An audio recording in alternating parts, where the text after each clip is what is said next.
Olá, boa tarde. Eu sou Leopoldo Figueiredo, editor de Mundo do jornal A Tribuna, e vamos fazer uma entrevista especial sobre as eleições norte-americanas. Meu convidado nessa entrevista é o professor Gilberto Rodrigues, especialista em relações internacionais e atualmente professor da Universidade Federal do ABC. Professor, seja muito bem-vindo a essa entrevista. Muito obrigado, Leopoldo. Um grande prazer estar com vocês na tribuna e para comentar esse assunto tão importante e que está mobilizando o mundo todo, que é a eleição nos Estados Unidos. Bom, só para nós também informarmos aos nossos internautas, aqueles que estão vendo essa entrevista no site do diatribuna.com.br, no site do Grupo Tribuna, essa entrevista está sendo gravada no final da tarde de sexta-feira.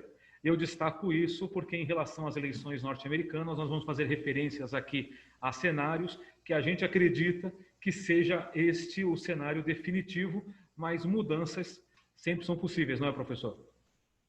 Sem dúvida, Leopoldo. A gente está num cenário de uma sexta-feira, final de uma sexta-feira, onde as contagens dos votos indicam uma tendência muito forte para a vitória do Biden, né? Então, os nossos comentários eles vão se basear nisso, né? Nessa tendência que aparentemente é irreversível nesses colégios eleitorais que vão possibilitar uma vitória do Biden a partir da pontuação, chegar aos 270 pontos, que é o necessário para ganhar no colégio eleitoral. Neste momento, professor, nós estamos ainda a poucos estados de ter uma definição no destino dos seus votos dentro do colégio eleitoral. Na grande maioria dos estados norte-americanos já há uma definição sobre para onde vão seus respectivos votos, mas tudo leva a crer que Joe Biden seja o novo presidente dos Estados Unidos. Isso se confirmando, como é que o senhor interpreta o resultado dessa eleição na política norte-americana? Bom, Leopoldo, eu acho que uma coisa importante de destacar nesse momento, onde ainda não há uma definição oficial do vencedor, é de que o Biden ele já está se comportando como um vencedor e o Trump está se comportando como um perdedor. E por que a gente pode afirmar isso?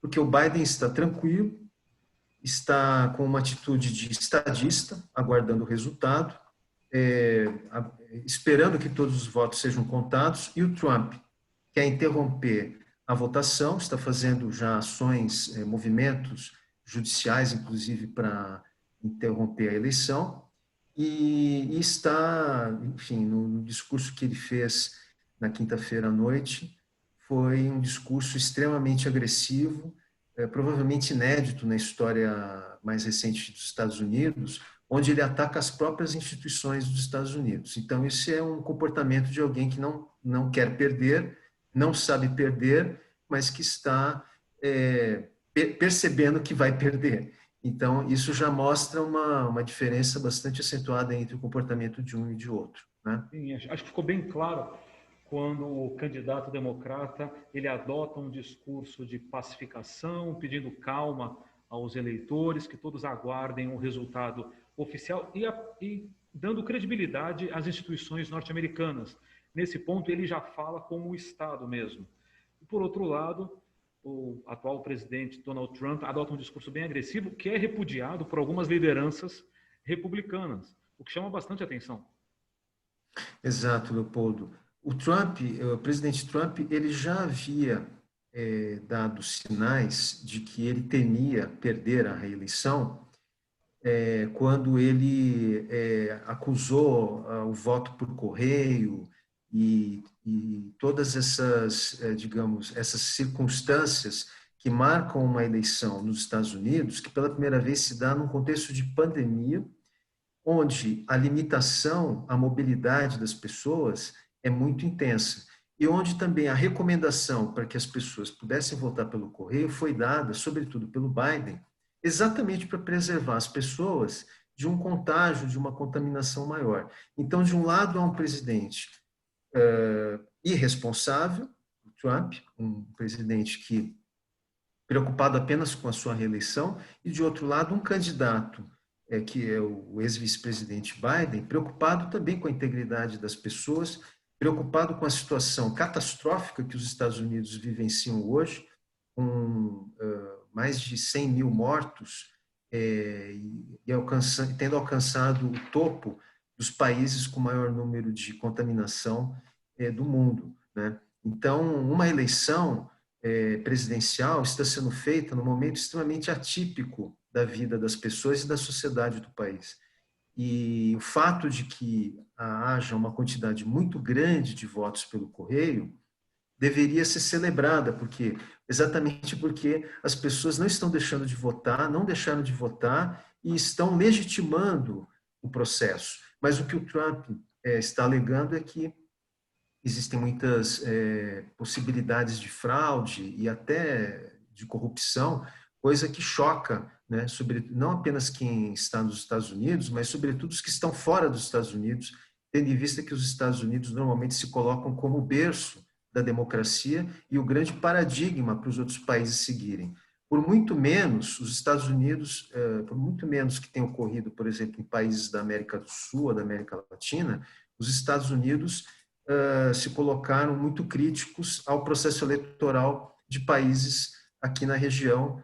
Quer dizer, se os Estados Unidos estivesse ocorrendo o que está ocorrendo nos Estados Unidos, em qualquer país da América Latina, nós estaríamos sendo já condenados pelos americanos, né, por não estar conduzindo bem o processo. Então, essa é uma situação muito delicada para o sistema, não só o sistema democrático americano, em termos de funcionamento para os cidadãos americanos, mas também para os Estados Unidos enquanto paradigma democrático para o mundo, né? Seja qual for a eleição, e confirmando a vitória do Biden, ele terá um papel e terá uma responsabilidade grande, e a gente acho que vai falar ao longo aqui da entrevista sobre isso, mas eu já adianto, uma responsabilidade não só muito difícil de ser desenvolvida, de ser atingida dentro dos Estados Unidos, para recompor o tecido social e político americano, mas também para recompor a diplomacia americana e a credibilidade que os Estados Unidos têm, sobretudo no tema democracia, que é um tema muito caro da agenda americana, da política externa americana em relação ao resto do mundo. Professor, nós estamos falando do país que é a mais antiga democracia do planeta. E até mesmo diante desse papel, como o senhor falou no seu comentário, na sua análise, o presidente Donald Trump, ele já assume há alguns dias um discurso de candidato derrotado. Ficou emblemático a postura dele, até mesmo a linguagem corporal dele, quando ele entra no dia da eleição na sede da campanha do Partido Republicano. Ele já dando desculpa que o mais difícil realmente não é ganhar, o mais difícil é perder. Assim, na verdade, ali aparentemente ali é um divisor de águas. A partir dali, é a primeira declaração oficial pública dele, admitindo a possibilidade de derrota, o que até então não havia. Mas o que o senhor espera do presidente Donald Trump, se confirmada a sua derrota, a partir de agora, ou seja, até a posse? Que danos isso pode causar para a maior e principal democracia do planeta? O senhor vê alguma marca ou algum revés que seja mais sensível e que tenha consequências mais sérias? Eu acho que tem duas questões, Leopoldo. Uma é a personalidade do Donald Trump, enquanto candidato e enquanto presidente. Ele, enquanto presidente, foi um eterno candidato, né? Ele se comportou sempre como candidato durante 4 anos de mandato. Não desceu do palanque. Governando, sempre como se estivesse no palanque e governando pelo Twitter, né? De uma forma extremamente improvisada, muitas vezes, né? Há relatos de vários assessores que trabalharam com o Trump, que foram demitidos, muitos deles sumariamente, e que já escreveram livros, que já deram entrevistas para os grandes jornais dos Estados Unidos, relatando essas situações. Inclusive, alguns deles dizem que são situações que põem em risco a própria segurança nacional dos Estados Unidos, que é o comportamento do Trump. Então, o que nós esperamos é de que as instituições americanas, que são instituições de Estado, e aí falando do FBI, né, que é a Polícia Federal dos Estados Unidos, da CIA, da CIA, que é a Agência de Inteligência Americana, a própria burocracia do administrativo do Estado, esse Estado, né, que é um Estado que funciona e que tem pessoas, muitas delas são de carreira, esse Estado é o Estado que precisa fazer a transição, né? Além, obviamente, de uma equipe de transição que normalmente um presidente, um governador, um líder político precisa nomear para fazer a transição para quem vencer. Então, o Biden vencendo, o que se esperaria é de que haja uma transição de um governo para o outro. Foi o que o Obama fez, por exemplo, de uma forma impecável com o Trump, né? Agora, eu não acredito que o Trump lideraria qualquer tipo de transição. Acredito que ele passaria isso para o Pence, para o vice-presidente, realizar, até porque, com essa dificuldade que ele tem de assumir uma derrota, ele certamente não iria ter nenhum traquejo, nenhuma vontade para poder estar tete a tete com o Biden. Normalmente isso é feito com equipes, né? Equipes nomeadas, mas normalmente o chefe da equipe é uma pessoa importante de ambos os governos, né? Ou seja, para dar um grau, digamos, de alto escalão para essa transição. Eu creio que... Pois não, Leopoldo. Não, o senhor acha que vai ser difícil ver aquela cena tradicional da posse norte-americana do presidente que recém assumiu, se despedindo do presidente que deixa o cargo, enquanto esse presidente que deixa o cargo e a primeira-dama embarcam no helicóptero presidencial e se cumprimentam ali como o novo inquilino e o antigo inquilino da Casa Branca ali trocando as chaves. O senhor acha que essa cena aí vai ser difícil de acontecer em janeiro? Eu acho muito difícil. Eu não acredito que o Trump estaria na posse. Eu acredito que seria o Pence que passaria o bastão para o Biden. Realmente, eu não acredito que o Trump vá.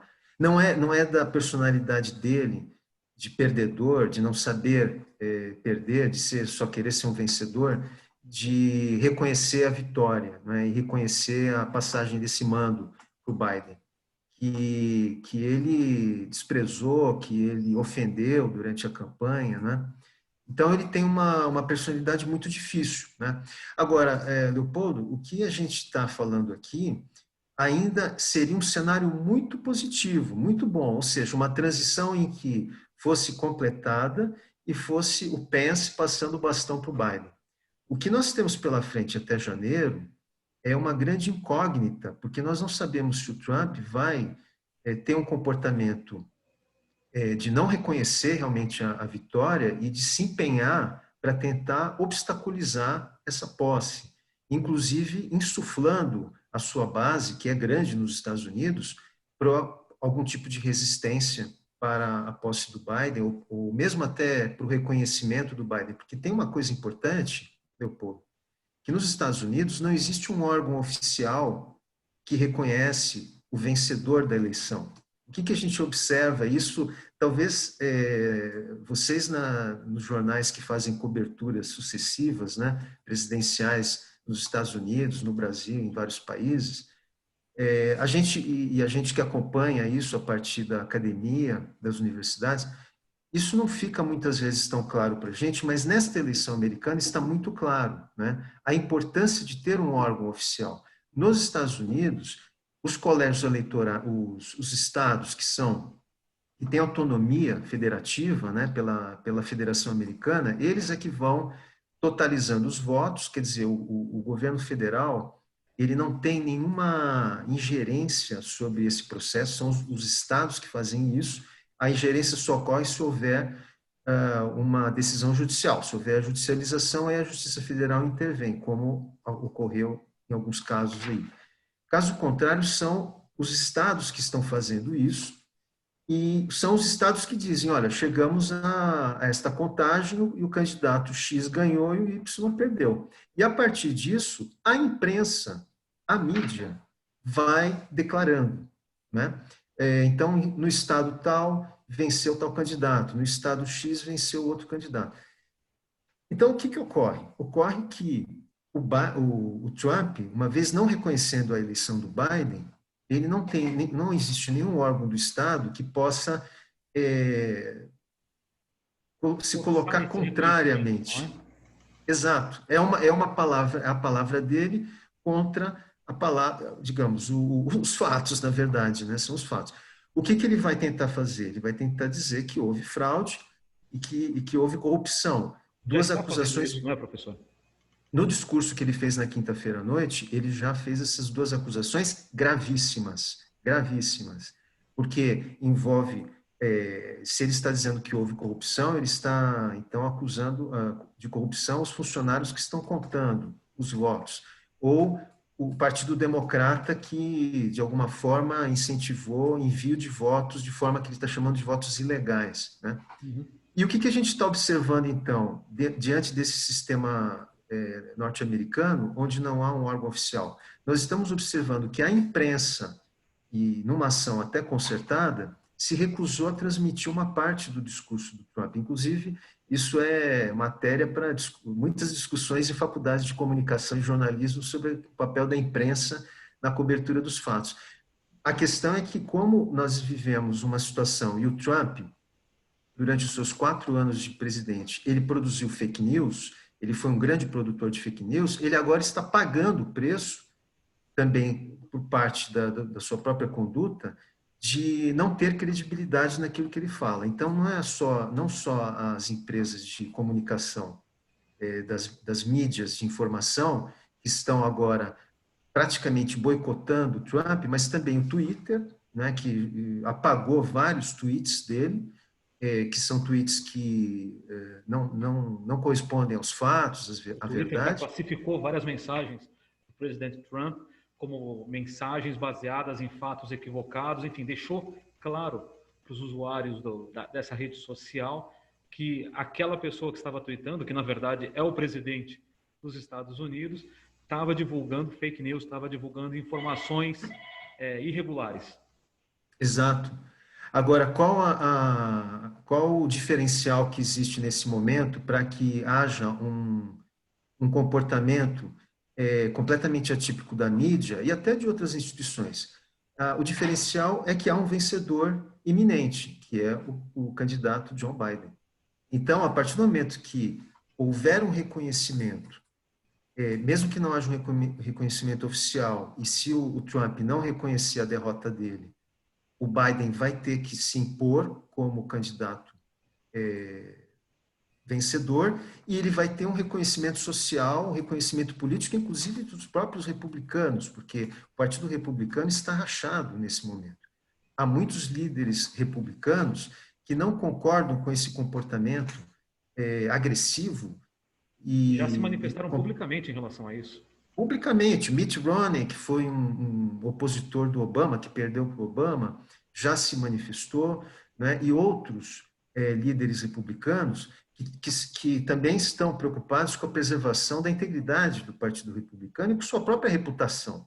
Professor, nesse cenário, na sua avaliação, o senhor acredita que o Joe Biden deve garantir que quantidade de votos para que o atual presidente Donald Trump acabe reconhecendo que realmente perdeu, ou independente da quantidade de votos que o Biden conseguir, o Trump vai bater na tecla de que houve fraude devido à utilização dos votos enviados pelo correio, e independente do número de votos conseguido pelo candidato democrata, o candidato republicano vai dizer que não e vai levar essa questão para a justiça.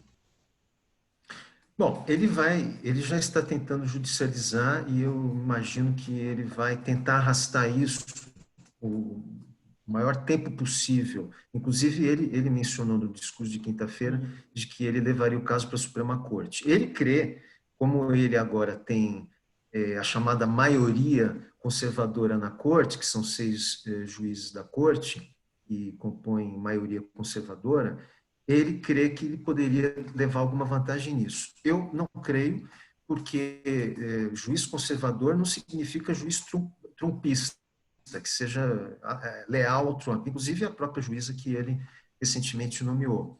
E há uma razão muito simples. Os juízes da corte, que nós chamamos no Brasil de ministros, né, do Supremo Tribunal Federal, lá os juízes da corte, eles fazem um juramento para o Estado, não é para o presidente. O juramento que é feito na posse é para o Estado. Assim, no Brasil também, na maior parte dos países.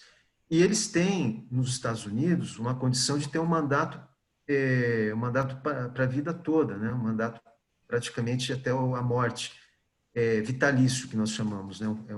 Uma vitaliciedade. E portanto, essa condição seria muito prejudicial a esses juízes que embarcassem numa aventura de anulação de votos para dar vitória para o Trump, que isso macularia a corte, isso macularia juízes e a própria corte. E Mas, a corte vive da sua credibilidade. sim, e agora, até que ponto o Trump pode ter fôlego para fazer isso, quando até mesmo lideranças do seu partido não estão apoiando? O senhor acha que, de repente, o discurso de quinta-feira, essa posição dele de falar de fraudes, não pode ser um pouco de jogo político para ver até onde ele consegue ir, mas no momento decisivo ele não corre o risco de recuar, porque ele não vai ter nenhum respaldo político e, obviamente, a avaliação que está se fazendo em relação aos juízes da Suprema Corte, assim, eles podem ter sido indicados por republicanos ou democratas, enfim, mas eles ainda são juízes. Ou seja, afirmar que houve fraude sem uma prova concreta, como os próprios republicanos estão afirmando, não há provas do que o presidente está falando.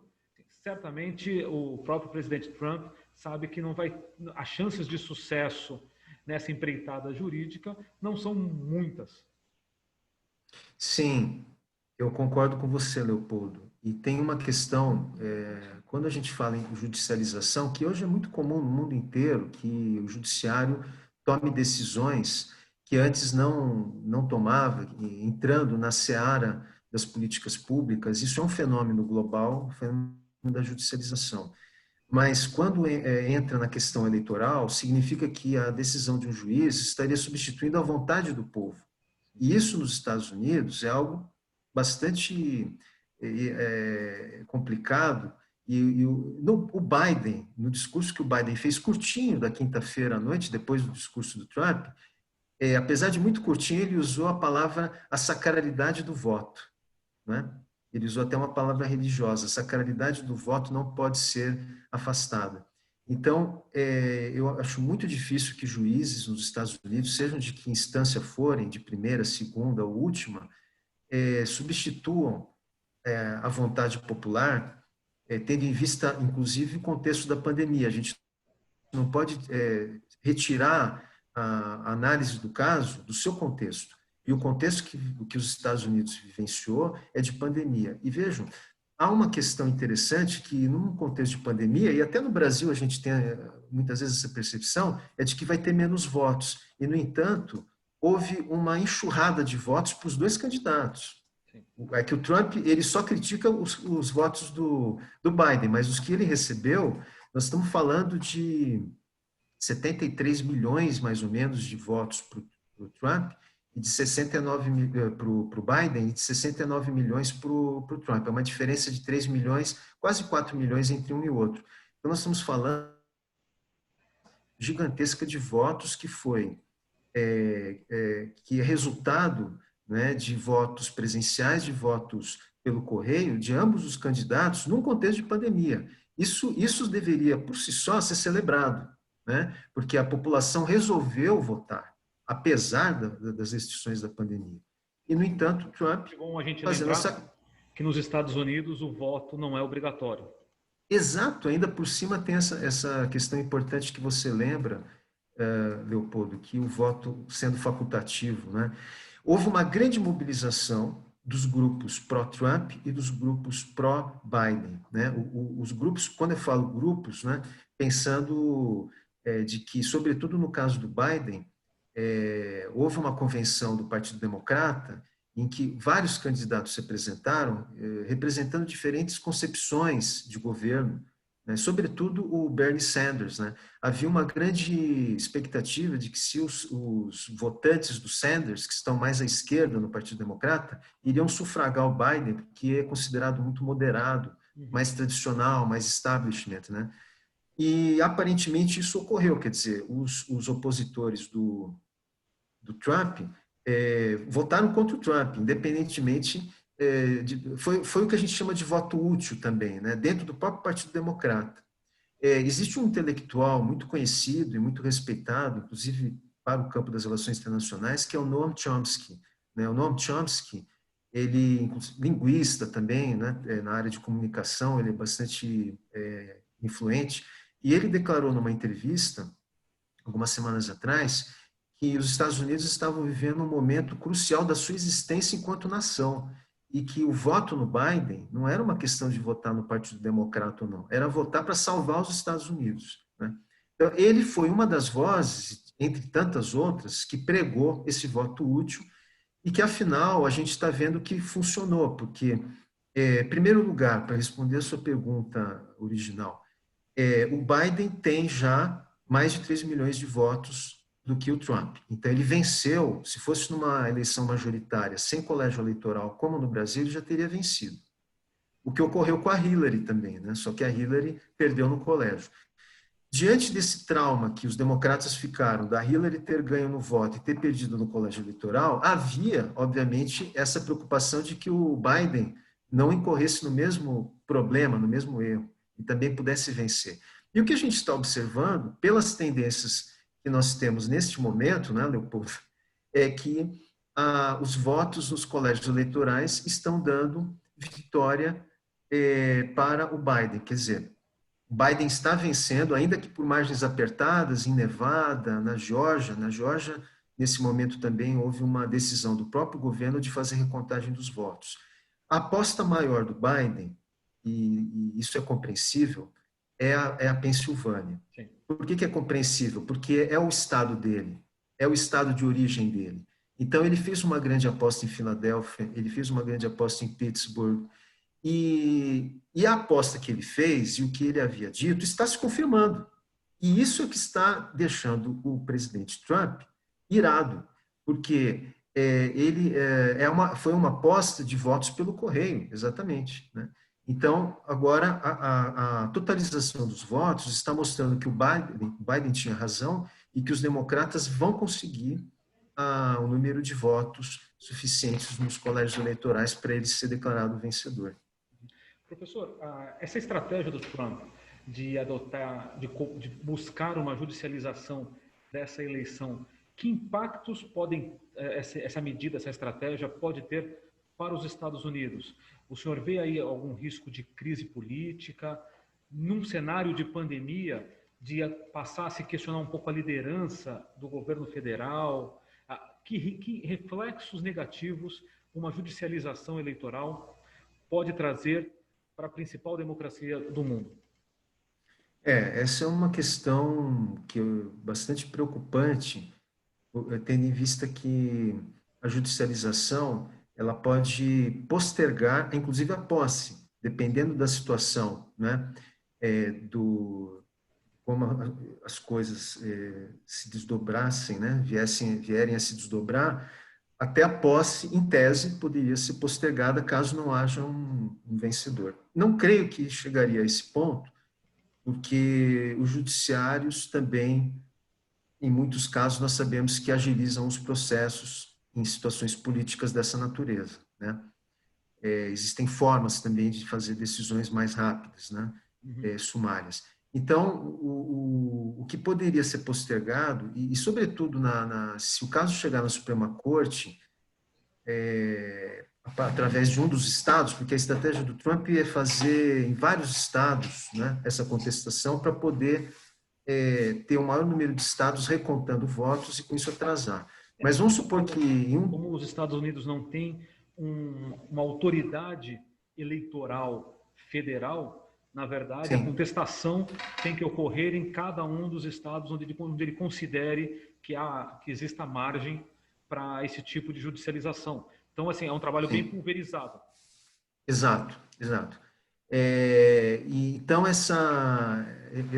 digamos, todo esse trabalho que ele quer empreender para postergar o resultado é uma estratégia jurídica, né, de judicialização, que nunca na história americana foi feita, digamos, com essa magnitude, né, como ele está pretendendo fazer. Agora, pode ocorrer de um desses processos, de um desses estados, subir para a corte, e uma vez a corte decidindo em um estado, isso valeria para todos, né?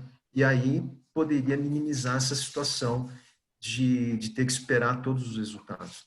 Uma coisa que eu acho importante, Leopoldo, é que nós não estamos falando de uma situação política normal. Nós estamos falando de uma situação política extremamente delicada, perigosa para, digamos assim, enfrentamentos entre os diversos grupos políticos. E o que mais deveria nos preocupar também, além de postergar o resultado final de quem será o vencedor, é o que ocorre nesse período, o que ocorre nesse interregno, né? O que pode ocorrer é o presidente Trump insuflar os seus os seus apoiadores para ações de enfrentamento, né? De ações de enfrentamento. Ele mesmo, como presidente, no discurso de quinta-feira, ele fez isso. Ele praticamente chamou para a briga, né, em termos assim mais coloquiais, o Biden. Mas o Biden não vai entrar na briga. O Biden não quer entrar na briga porque ele não quer morder essa isca desse enfrentamento, exato, porque ele não tem nada a ganhar, ele só tem a perder. O Trump é que tem tudo a perder e está utilizando agora, está se valendo de todos os recursos que ele tem. Né? Você havia perguntado exatamente a questão da judicialização, é um recurso de uma pessoa desesperada, né? É um presidente que vê que ele não se conseguiu ganhar no voto e vai tentar reverter isso de alguma forma, nem que seja para postergar e criar algum fato. E o grande problema é qual fato que ele imagina criar no meio do caminho até a posse. É um conflito armado? São enfrentamentos? É uma insubordinação coletiva? É um quebra-quebra no país para desestabilizar? Então, é uma situação muito delicada e eu creio que as autoridades americanas devem estar agora, por exemplo, reforçando a segurança do Biden e da Kamala Harris, porque a integridade física deles pode estar em risco nesse momento, né? Porque os Estados Unidos têm muitos armamentos na mão de pessoas físicas, muitas dessas pessoas, inclusive, já estiveram em cenários de guerra, sabem muito bem como manejar armas, inclusive armas de guerra, e já houve muitos casos de pessoas que utilizaram essas armas para matar inocentes em escolas, em shoppings, etc. Então, não seria nada fora digamos, de lugar se houvesse uma tentativa de atentado, né? Um atentado, né? Uma tentativa de assassinato do Biden e da Kamala. Então, já houve veículos de comunicação reportando episódios de pessoas armadas que se aproximaram e foram em direção aos locais onde os votos estavam sendo contados nos estados, determinando que aquela apuração fosse interrompida, porque assim determinou o presidente da República. Ou seja, é um caso pontual, ou pelo menos não é um caso assim tão geral, mas que mostra exatamente do que a gente está falando quando o senhor pontualmente utiliza os adjetivos uma situação delicada e uma situação perigosa. E, aprofundando um pouco mais a sua análise, professor, quando o senhor fala desses perigos, dessa situação perigosa, o senhor vê algum reflexo dessa situação de caos que os Estados Unidos podem viver, reflexos na economia, na sua geopolítica, no seu papel enquanto liderança global, ou não? Os efeitos acabam ficando mais concentrados mesmo internamente, dentro do país? Não, sem dúvida que isso tem efeitos globais. O que a gente acompanha hoje, os mercados eles já prefeririam um Biden, né? O Biden seria, porque o Biden daria uma estabilidade e podemos até dizer uma estabilidade emocional para os Estados Unidos, e uma estabilidade também política dentro e fora dos Estados Unidos para a própria interlocução dos Estados Unidos com os seus parceiros, principalmente a Europa e também parceiros importantes na América Latina como México, Brasil, a Ásia, né? A gente tem hoje uma disputa entre Estados Unidos e China, mas é uma disputa em nível comercial, é uma disputa em nível diplomático, em nível científico e tecnológico. E na história das relações internacionais, Leopoldo, todas as grandes guerras, elas surgiram a partir de disputas econômicas ou científico-tecnológicas, né? Então, claro que os internacionalistas ficam preocupados ao ver que um presidente como Trump é um presidente digamos assim, de perfil mais beligerante, né? E certamente isso se agrava com o discurso nacionalista do Trump, né? Ele não tem um discurso globalista, um discurso multilateral de discutir as questões com todos os parceiros. Não, ele diz: nós vamos decidir a partir do que nós pensamos e do que nós entendemos que é o correto. E isso America coloca os First, Estados Unidos... como é o slogan E dele.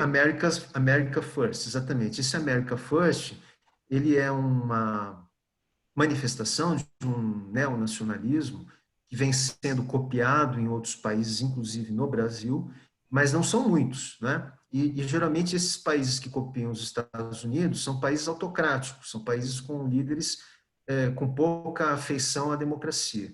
Então, o que ocorre hoje nos Estados Unidos é chave, né? E uma vitória do Biden é uma vitória muito importante para reverter esta tendência, né, a um neonacionalismo que vem sendo observado tanto na Europa, em países europeus, quanto na América Latina, e que não são bons nem para a democracia, não são bons para um multilateralismo e as relações internacionais pacíficas, né, de entendimento, de uma diplomacia que possa ser feita de forma civilizada, de forma dialogal, né? O Trump não é esse perfil. O Trump é todo o contrário. E uma coisa importante também de destacar é que ele fez questão de sair do Acordo de Paris, Sim. né? No meio do processo da eleição. O que é o Acordo de Paris? O Acordo de Paris é o principal acordo que trata sobre o combate à mudança climática, né? Que é o tema mais importante do planeta, não apenas dos Estados Unidos, né? Hoje nós todos estamos empenhados, né? Mesmo nas nossas casas, né? Para fazer separação de lixo, para economizar energia, né? E há todo um processo global em torno disso. Por quê? Porque há evidências muito claras científicas que nós estamos caminhando para uma mudança de clima. Essa mudança já é visível, né, para todos nós e todas as partes do planeta, mas que a gente está tentando fazer um esforço para não ter uma aceleração desse processo e tentar diminuir esse processo Retardar, até, né? né? Retardar esse processo. Retardar, né? Retardar. Alguns cientistas dizem que a gente já passou do ponto de não retorno, outros dizem que ainda dá para a gente retroceder. Então, mas todos os cientistas, em sã consciência, afirmam que estamos num processo de aquecimento global progressivo. E os Estados Unidos, com o Trump, ele fez um movimento contrário ao que havia sido feito pelo Obama, né? E também pelo Clinton, né? Porque isso é um processo que vem já desde o início dos anos 90, a questão do aquecimento global já vem sendo constatada, né? Com os últimos anos, isso ficou mais evidente. Mas no momento em que a maior parte dos países, dos grandes líderes da sociedade civil se empenha nesse processo, ele simplesmente vai e retira os Estados Unidos do Acordo de Paris. Então, o Biden já declarou, assim que ele tomar posse, ele vai recolocar os Estados Unidos no Acordo de Paris. Até porque os Estados Unidos não têm uma dependência de energia fóssil, e já o próprio Obama já tem todo um processo de novas energias renováveis, energias limpas, né, dos Estados Unidos. É uma grande potência energética também, eles não precisam necessariamente dessas energias. Mas isso representa interesses, né, Leopoldo? Representa interesses econômicos também do carvão, né? O carvão que já é considerado uma energia também completamente ultrapassada, que foi retomada pelo o governo Trump, né? E o petróleo, que embora não vá terminar, é difícil acabar com a matriz energética do combustível fóssil, mas ele pode ser melhor controlado, né? Então, essa questão da eleição americana, ela não diz respeito só ao processo político democrático dos Estados Unidos, né? Diz respeito à própria concepção de civilizatória que hoje está em curso e que visando a preservação do meio ambiente, né? Visando os Objetivos do Desenvolvimento Sustentável, os ODS, né, que é a grande plataforma das Nações Unidas de políticas públicas sustentáveis em todos os níveis, né, para todas as áreas da convivência humana. Professor, o senhor acredita que a, a prevista, a prevista derrota do presidente Trump possa ser um marco para uma correção de curso do processo que começou há 4 anos, com o avanço de grupos de direita em vários países, como o senhor citou, quer na América Latina, quer na Europa. Essa queda do Trump pode ser um marco, pode sinalizar aí que a sociedade agora está buscando uma outra opção, ou é muito cedo para fazer essa leitura? Bom, primeiro, eu acho que a gente precisa constatar o fato que existe uma polarização muito forte nos Estados Unidos hoje, que está sendo equiparada até à Guerra Civil, ao período da Guerra Civil nos Estados Unidos. E a Guerra Civil nos Estados Unidos, né, que ocorreu no século XIX, meados do século XIX, ela ainda está presente no imaginário americano, né? Até porque ainda se discute que determinadas praças e ruas e monumentos façam homenagem a líderes confederados, né, que foram os derrotados na Guerra de Secessão dos Estados Unidos. O próprio movimento Black Lives Matter retomou um pouco esse debate. Exatamente, todo o debate antirracista nos Estados Unidos, né, ele foi retomado, e o Trump, ele agravou essa percepção de que existe um racismo estrutural nos Estados Unidos, por conta de que, quando vários episódios que ocorreram, né, de mortes através de abordagens policiais de pessoas negras nos Estados Unidos, o Trump ele reforçou, né, o papel de uma polícia mais agressiva, uma polícia racista. Ele reforçou, ele não condenou esse tipo de situação. E isso coloca o Trump alinhado com os chamados supremacistas brancos. Os supremacistas brancos que nada mais são do que pessoas que acham que os brancos são superiores a todas as demais raças, etnias que há no planeta. E principalmente os brancos americanos, né? Então, esses grupos que eram minoritários, eles ganharam voz e corpo com o Trump. E eles estão muito ativos hoje. Então, uma das questões que o Biden vai precisar fazer, uma vez sendo declarado vitorioso e tomando posse, é pacificar essa situação nos Estados Unidos, que está muito exacerbada, né? Essa exacerbação, essa movimentação, ela não vai baixar de uma hora para outra, ela vai continuar, principalmente se o Trump continuar insuflando os seus apoiadores, né? Mesmo que depois ele saia do governo, ele vai continuar. E aí é necessário como uma liderança política, ou ele volta apenas para atuar como empresário dentro das suas empresas? Eu acredito que ele deve continuar com uma liderança política.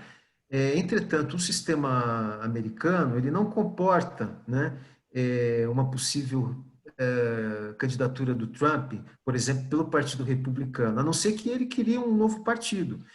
Se ele embarcar na criação de um novo partido, isso seria digamos, um fato novo no sistema político americano, porque também temos que pensar o seguinte, Leopoldo: os Estados Unidos são praticamente o único país do Ocidente com essa tradição democrática que mantém-se bipartidário.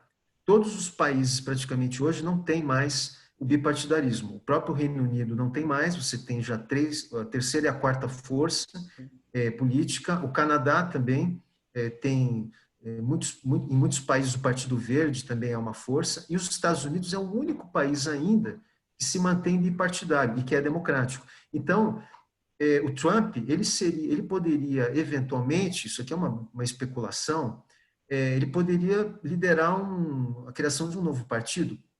Provavelmente teria sucesso com isso, porque ele tem muitos seguidores. É preciso fazer a diferença entre o que é o Trump e o que é o Partido Republicano, né? O Trump, ele não, uma vez derrotado, ele não tem mais nenhum futuro com o Partido Republicano. O Partido Republicano vai se recompor e tem outras lideranças. O único futuro político dele seria criando um novo partido, né? Agora, como ele é um empresário que tem muitos recursos, ele pode autofinanciar as suas aventuras, as suas empreitadas, né?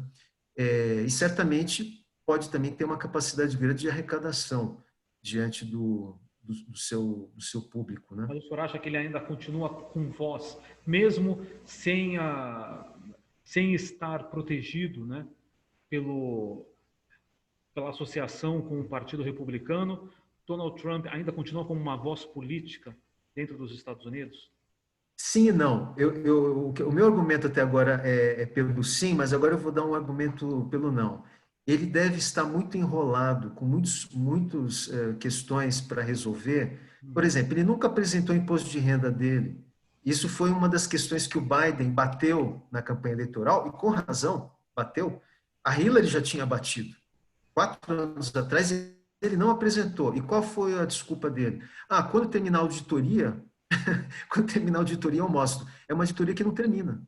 Onde já se viu uma auditoria que leva 4, 5 anos para fazer uma auditoria de uma situação contábil e não permitir que o presidente mostre? Quer dizer, isso é só a pontinha do iceberg, Leopoldo, porque, como eu disse antes, todos os ex-assessores do Trump já deram indicações de que tem problemas na Casa Branca, problemas graves que ocorreram durante a presidência do Trump.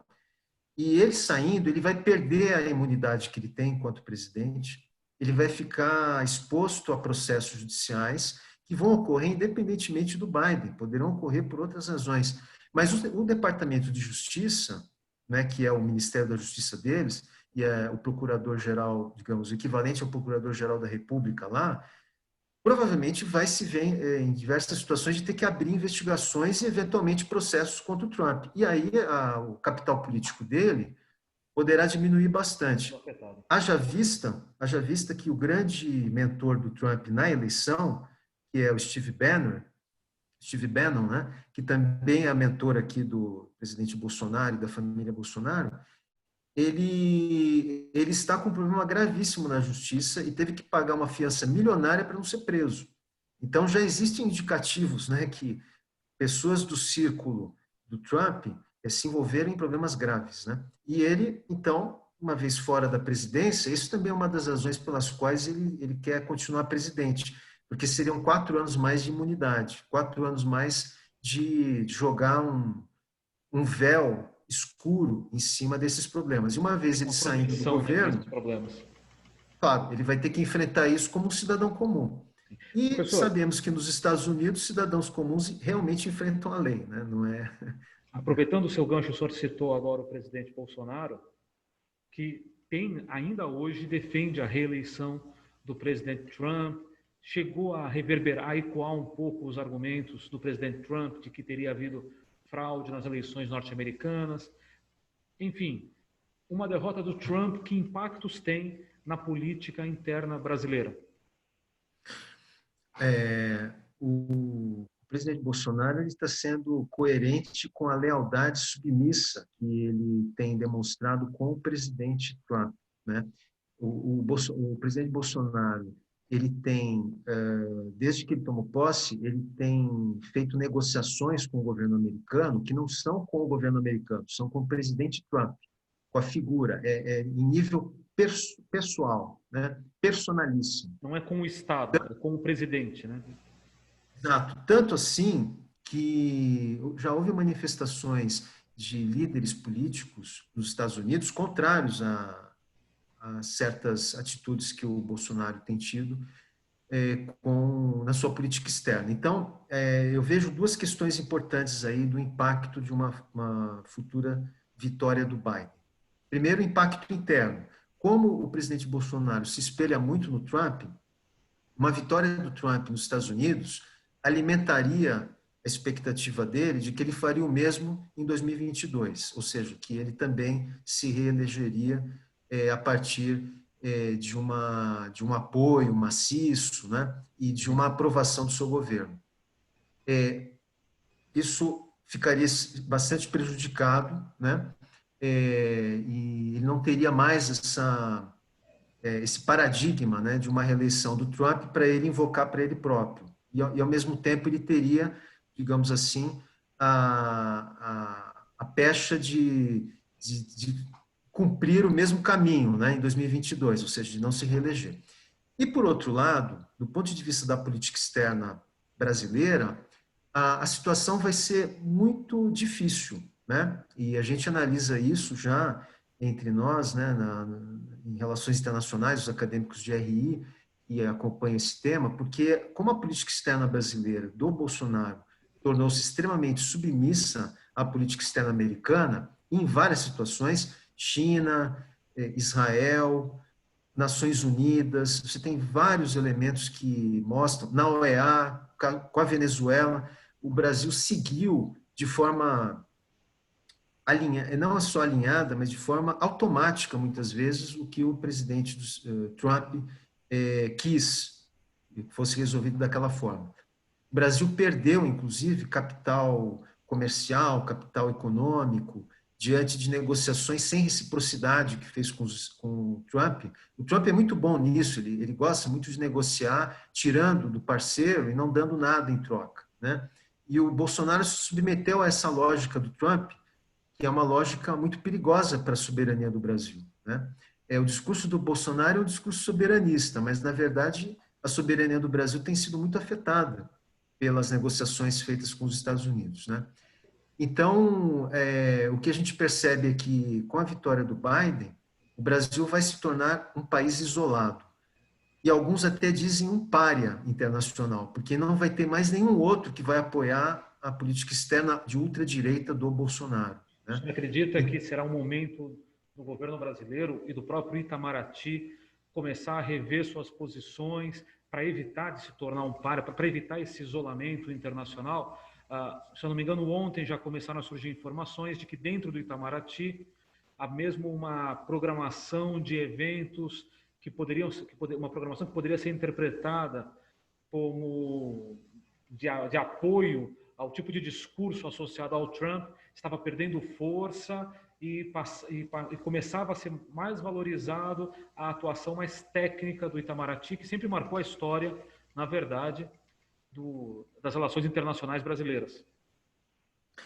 O Itamaraty, o Ministério das Relações Exteriores, com o ministro Ernesto Araújo, ele se transformou numa usina de negacionismo científico, né, de uma usina de ideologia de ultradireita, né, saindo completamente do trilho tradicional que sempre marcou a política externa brasileira e, de certa forma, inclusive no regime militar, um trilho chamado de trilho pragmático. A diplomacia brasileira sempre foi vista como muito pragmática. É claro que entre o regime militar e a redemocratização há muitas diferenças da política externa brasileira, mas o pragmatismo ele também esteve presente com os militares, coisa que com o Bolsonaro deixou de existir. O Bolsonaro abandonou a política pragmática para se alinhar automaticamente aos Estados Unidos, mas eu repito, ao Trump.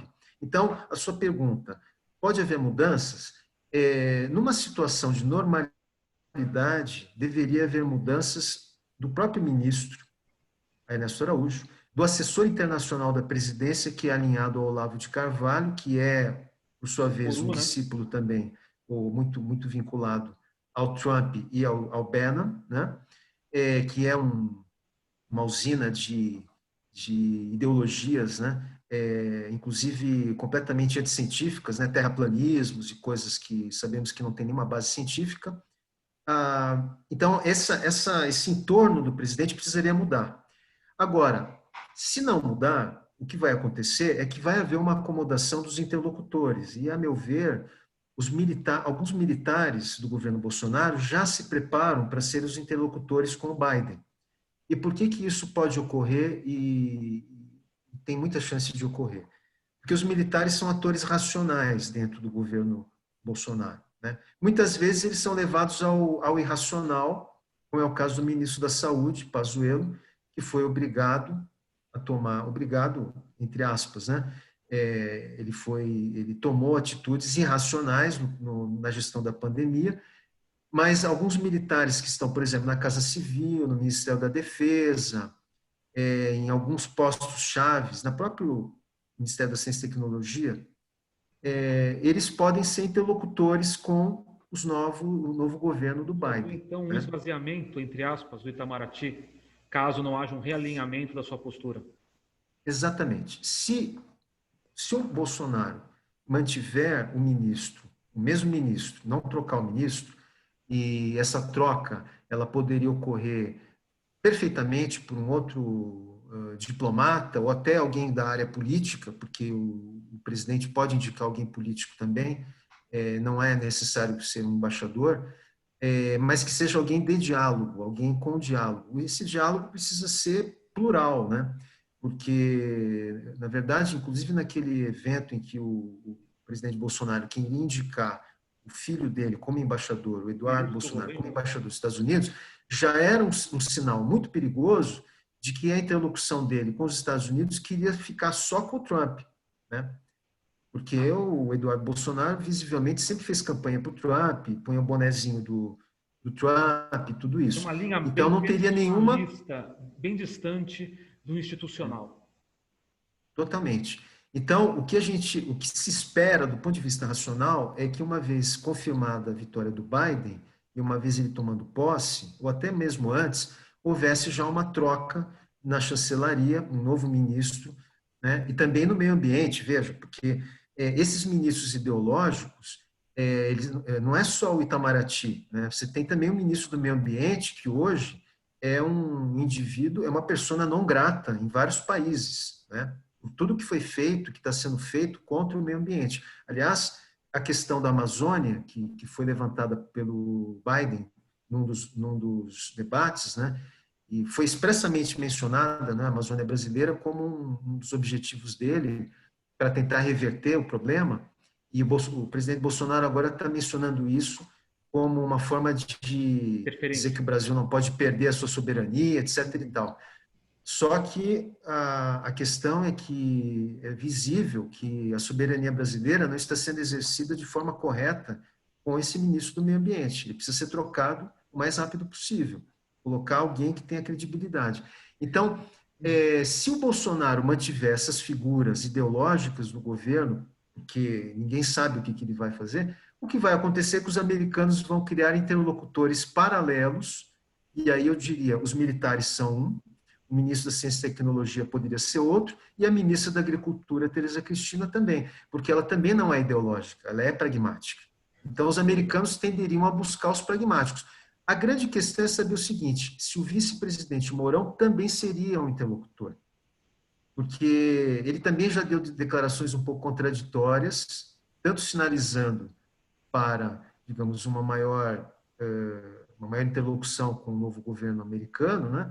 Mas também se posicionando contra essas questões relativas à Amazônia. Então, a gente não temos ainda uma noção muito clara de que se o vice-presidente Mourão se colocaria como interlocutor com o Biden. Poderia, mas ainda não sabemos, não há essa clareza. Perfeito, professor. Muito obrigado aí pela sua análise sobre as eleições norte-americanas, tanto os reflexos para os Estados Unidos, como também para o restante do globo e, pontualmente, para o Brasil. Para nós encerrarmos, professor, o senhor acredita que teremos uma definição das eleições norte-americanas, não a conclusão da contagem dos votos, que isso ainda vai se estender pela próxima semana, ou até mesmo mais no caso de uma judicialização. Mas o senhor acredita que podemos ter uma aclamação do novo presidente norte-americano quando? Olha, eu vejo os seguintes cenários. A gente poderia aqui falar em vários cenários, né? Mas se Pensilvânia está tendencialmente favorável ao Biden, foi a grande aposta dele, como a gente disse, e a massa de votos eu creio que dificilmente seria revertida inclusive numa recontagem. Uma recontagem talvez mudasse 100 e poucos votos, 200 e poucos votos, nada que ultrapassasse 1.000 ou tantos votos. Quer dizer, a recontagem é apenas uma estratégia mesmo de postergar, ela não tem condição de reverter. Agora, se houver uma totalização no Arizona, né, o fechamento realmente da totalização no Arizona, e em Nevada, nos próximos dias, aí sim conseguiria ter os 270 votos que o Biden, bem 270 exatamente, que o Biden necessita. E eu creio que há uma expectativa do Partido Democrata e do próprio Biden de que isso ocorra para que seja sacramentada a sua vitória. Porque ocorrendo isso, Leopoldo, eu creio que mesmo que a Pensilvânia demore ainda algum tempo, já seria a declaração de vitorioso, e isso é um fato, né? Isso criaria um fato consumado, muito difícil reverter. E Né? aí, Então, eu efetivamente, é creio. aclamação, né? E aí, mesmo que o Trump não reconheça ele, o que pode ocorrer é que vários líderes republicanos reconheçam, e isso vai ser suficiente para ele, quer dizer, e Sim. para a sociedade americana. Perfeito, professor. Mais uma vez, muito obrigado pela sua entrevista. Parabéns aí pela avaliação geopolítica sobre as eleições norte-americanas. E também agradeço a você que nos acompanhou aí nessa entrevista com o professor Gilberto Rodrigues, professor de Relações Internacionais da Universidade Federal do ABC. Essa entrevista para a editoria de Mundo do Jornal A Tribuna.